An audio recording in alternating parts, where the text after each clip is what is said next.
Hello, everyone, and welcome to the Great Awakening Generator. I'm your host, Rose McNair, and we're welcoming to the channel today, once again, Dr. Darag Rennie. How are you, Darag? I'm doing good, thanks, Rose. That's good. And thank you again for coming back to be here with me on the Great Awakening Generator. I had this crazy idea and you were open to it. And for all of you watching and listening, what I thought about was we could have a series with Derek telling us about things concerning health, in all aspects of health, because he does believe in health being holistic.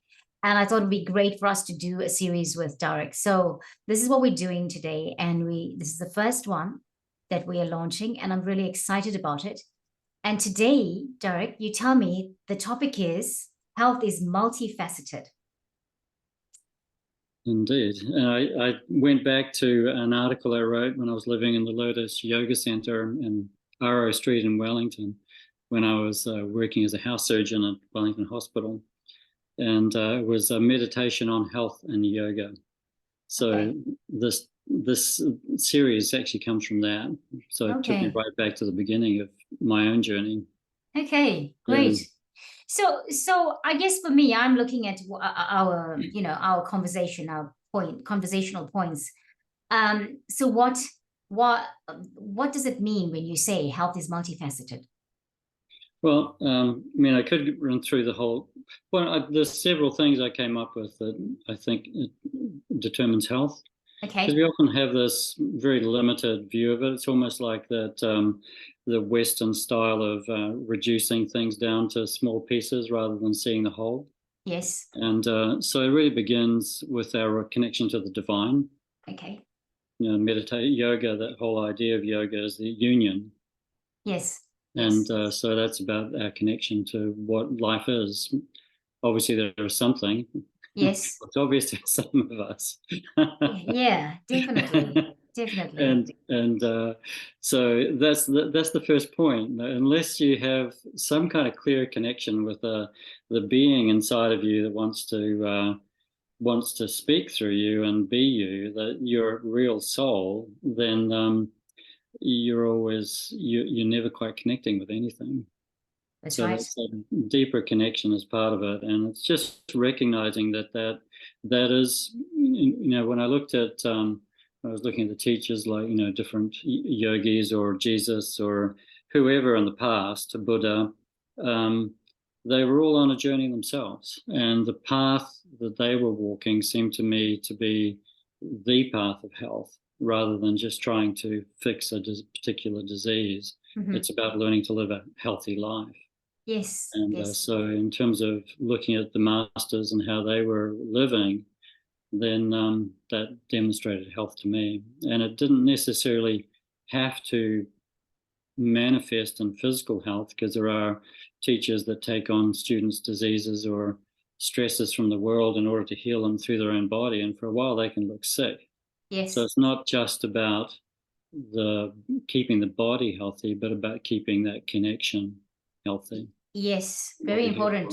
Yeah, very Yeah. important to have that connection with that voice within, or so many references people make to the voice within, to that connection to the divine.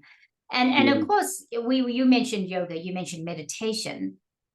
There's other things that people can do. It doesn't have to be those things to be connected with the divine, right? It's like mindfulness practices, stuff like that. Anything that gives you the quiet space in your mind. Yeah, all of that. And I mean, I just used those words because that was the title of that article back then. Yes, yes. And I just kind of I realized that, and I just thought I just wanted to add that little bit in. Yeah. And yeah, go on. yeah, so I came across, I basically outlined 7 things, and you could almost put them into the 7 chakras of the body if you wanted to play around with it. Yes. So the first one was our connection with the divine. We have to be working on that. That has to be a moment-to-moment experience. But what the second part is that what stops that relationship, and I see that as our emotional life. Yes. Our emotional life actually clouds or clarifies that connection. So until we get to grips with how we're feeling, and how those feelings are holding that consciousness or awareness of our divinity away from us, and holding it in the shadow, and that our emotions basically trip us up, so we can't actually see the light that's there. Yeah. And not just our emotions, but our relationship to our emotions. Yeah, whether we're real about them, whether we accept them, whether we recognize them. Yeah. Yeah, absolutely. Yeah. And so there were other points. Well, the next step, and like all of these, is like worthy of a talk in itself. So we could actually evolve it like that, or we could do it somehow differently.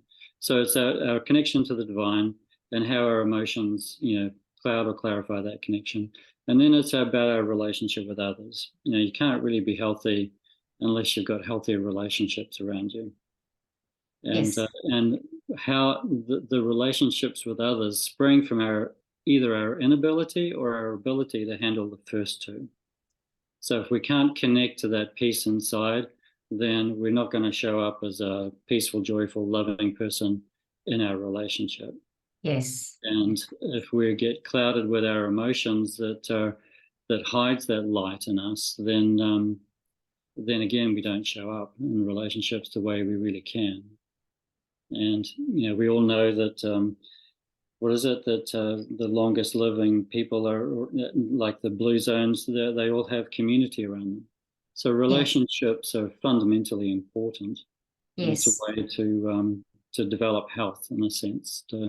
When you know your place in the universe and your connection to God and others, then life has a chance of going on longer. It's very interesting what you said. It's not like nothing in this had any medical aspect to it. Not so far, no. Yeah, I'm pointing it out because I think it's a very.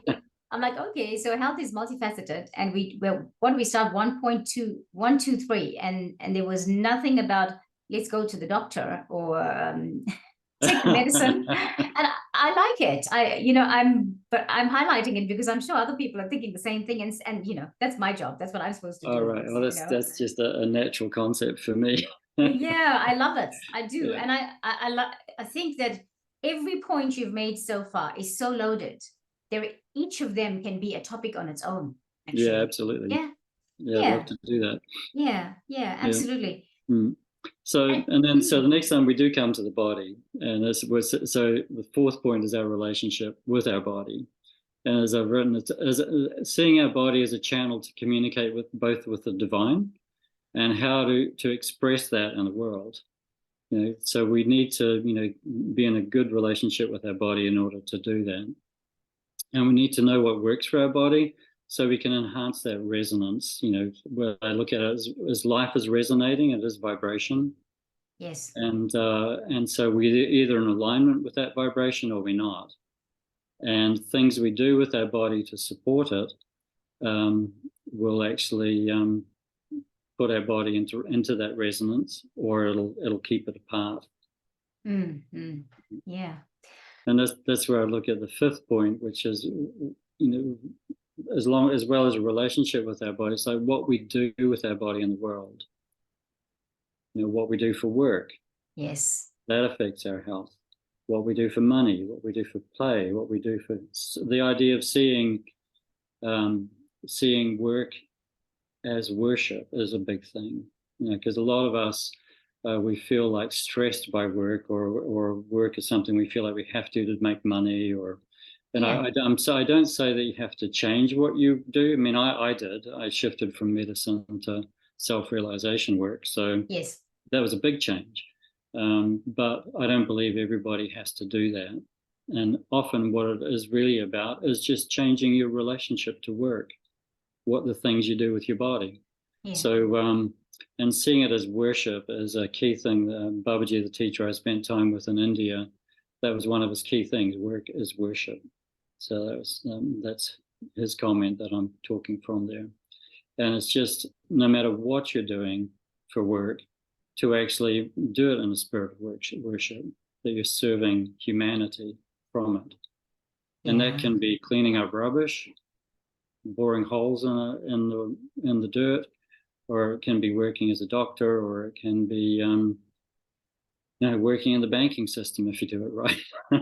I would like I would really like to think there's some people in the banking system that can wake up to this. Yeah, I think they are. I've worked with I've spoken to some people that when I listen to what they say and the way they carry themselves, I feel the honor. But but I'm not going to interrupt anymore. I'll let you carry on telling us about all the other points, and then I'll come back and I'll interrupt then. I'll say something. Okay. Well, there's only a couple other points. So Yes. I've got number 6 and 7. Six is it's about noticing the discord, the disharmony, and there's a guy called Rupert Sheldrake brought up the idea of the morphogenetic field. Yes. It looks like you've heard of that. So it's the idea that there's a field of energy that affects us at a cellular level. He's talking about cellular level. Yes. But I'm talking about the individual level, like us as an individual soul. Okay. So it's like there is it's about if life isn't in harmony, you have to notice the discord. Because you can only do something about disharmony if you notice it is actually disharmonious. Yes. Yes.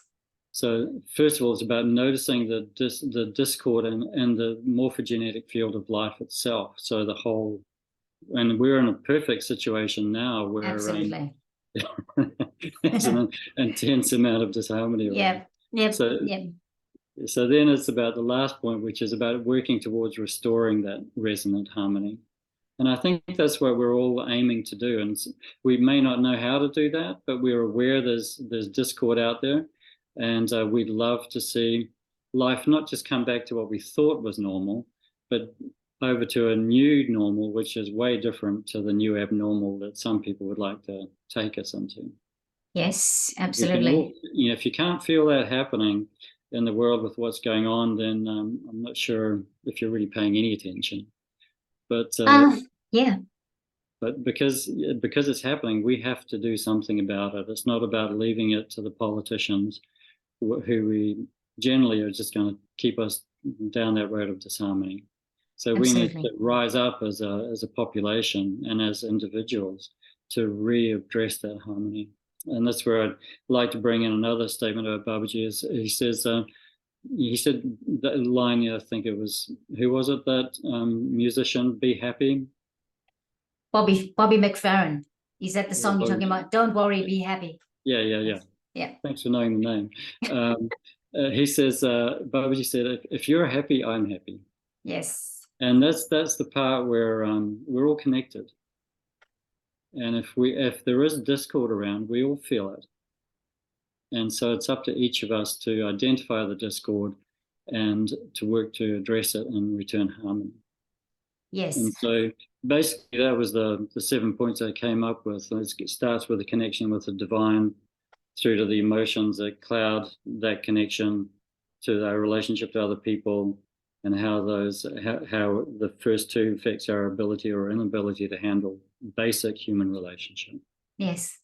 And then finding that relationship with our body and seeing it as a channel to communicate the divine in the world, and then how to look after the body so that makes that an easy possibility. So your body isn't struggling; it's in a state of equanimity, really. Yes. It's not that it feels excessively good or excessively bad. It's not a non-feeling, but a sense of equanimity and which peace. So it's a level sense, so that then your body can be responsive to whatever you need it to do. Yes.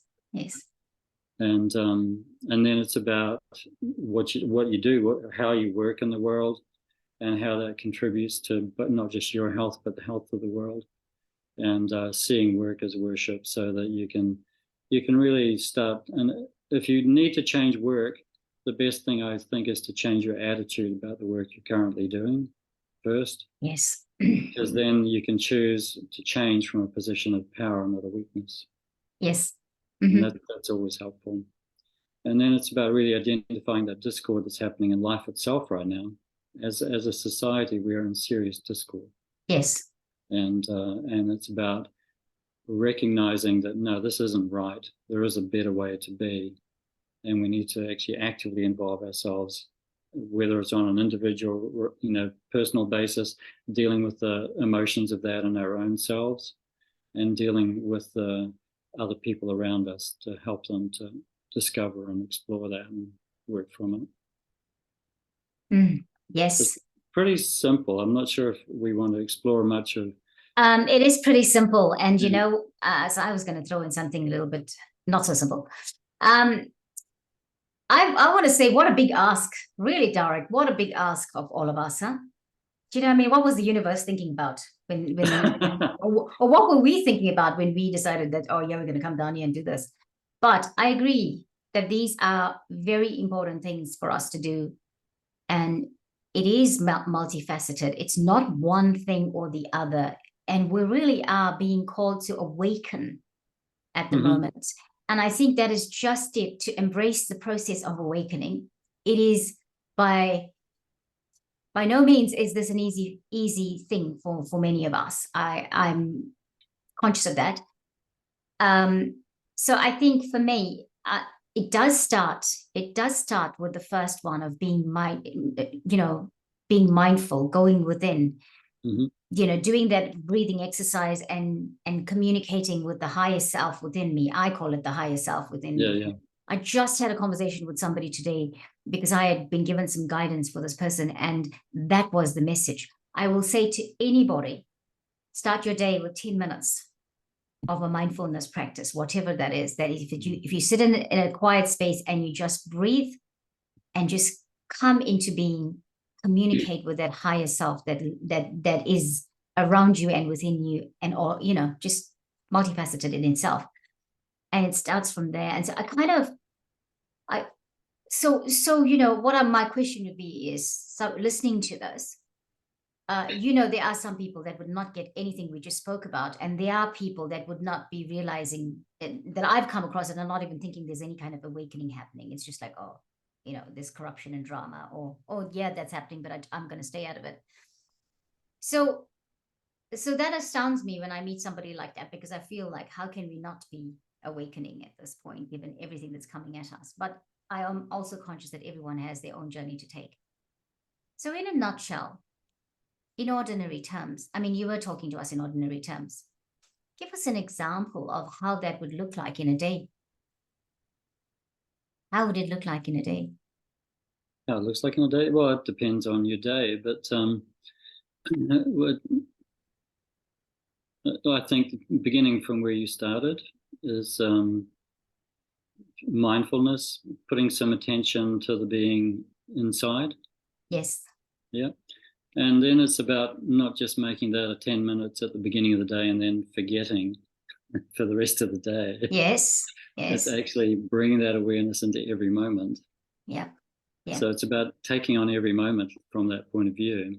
Yeah. And when you notice your emotions are holding you back from that calmness inside, of learning to make that the priority. Yeah, addressing it. Priority. Yeah, addressing it in that moment, right? Yeah. And then it's about reconnecting and bringing as much. Well, it's two things. It's about bringing as much joy into the world as you can, but it's also about bringing as much honesty into the world as we can. Yeah. And that's our, how we're really feeling, and learning to say things like, rather than bite someone's head off, just learning to say, I feel really angry about this, and what I need right now is. So it's just simple processes like that. Yes. So it's learning to make the emotion not just visible to you, but to other people. Yeah. It's so easy to feel angry and just run around, that's where road rage comes from, right? Yes. And you can do that with people you love, just snap at them. So it's really, oh, sorry, I'm snapping. I'm feeling angry. Well, feeling angry about what about the situation is making me angry, and what does that say I need? It's not about feeling bad about feeling angry. It's about feeling, oh, this anger is teaching me something. There's something in here there's something that's not a need that's not being met. Yes. So what is that need? And using the feeling of the anger to identify what need isn't being met, Yes. and then Yes. to ask, and for whatever way you think that need could be met in the moment, if it's possible. Great. And for Well, some of us, that need isn't being met at the moment in terms of having our politicians listen to us. yeah, So we can be, you could be eternally angry about that. we Or could you just, be. so partly how I deal with that is just realizing that, well, if all else fails, I'm still connected to the divine. Yeah. My body is just my body. If it gets incarcerated, if they send me into a gulag because I've been saying too much on Facebook, that kind of thing, that we're being threatened with having our speech curtailed. Yes. You can't say this, and you're going to be fined if you even think about that. Yeah. So then that's not something that we can easily handle, but we can. At least I handle it by thinking, well, I have to surrender to the fact that just accept that. Well, if I die, I die. And I think that's the Yeah. biggest issue we're all facing right now, is that it's such a big deal, and we feel so terrified about it that we forget that we are more than our body, because the fear is always about something to do with our body. They'll stop me doing this. They'll make me do that, and it's that piece that we're dealing with, and then do what we can to awaken enough people. Hopefully, that'll make the difference. It may make the difference. It may not. We may have to go through some deep darkness in the world. But the Yes. process of stepping into that, you can still step into it from a good space. Yeah. Really well said. Yeah. I really feel that, this thing about our speech at the moment, we're just kind of being put under a lot of radars, not to prevent us from speaking, to prevent us from having the freedoms that we believe are inherently ours. However, I think we're protected. I always come back to what you were saying just now. You were saying about going within, right? Going back to knowing, going back, I'll put it in my words. I always believe that anytime something like that happens, is to always go back within, go to my higher self and say, okay, so now what? Now what? Because it always comes back to that greater you at the end of the day that will give the answers to you, that will give you the protection. And you can call upon that at any time. This is it. You can call upon that at any time. And all the attempts, there's a lot of attempts to put fear into people. Fear causes a lot of pain and stress and all of those things. And what I wanted to say most importantly is, remember during the day, anytime, if you catch yourself being stressed out, breathe. Mm-hmm. Because we're breathing, right? But what Yeah, if we always do that. If as soon as we feel stressed out, the fight or flight comes into it. mm-hmm. And then we get into that stressed kind of breathing where we're just like holding the breath without realizing it, or that shallow breathing that's not letting the oxygen go to the brain and help us be creative and how to navigate the rest of it. Yeah. But thank you. I'm going to stop there because you are the expert here. I just Well, thought I would put some of my little bits and pieces to enhance it, but okay, go on. well, I think we're all we all have to accept that part that we're expert in our own being. Thank you. And we all have to acknowledge that we are much bigger than we think we are. Yes, yes. The whole religious teaching has largely been to call us like guilty little worms that have made serious mistakes. Yeah. And deserve to be punished. It's so far from that. It is yeah, so far so from that. yeah, in my book, guilt, as I say, is the key emotion to deal with. Yes, Because when you can deal with guilt, then all the rest comes easy.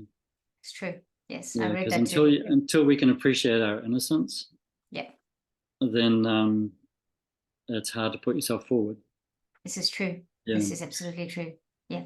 And just a simple thing about breathing. I mean, I spent 12 years when I left medicine doing a thing called rebirthing, or conscious connected breathing.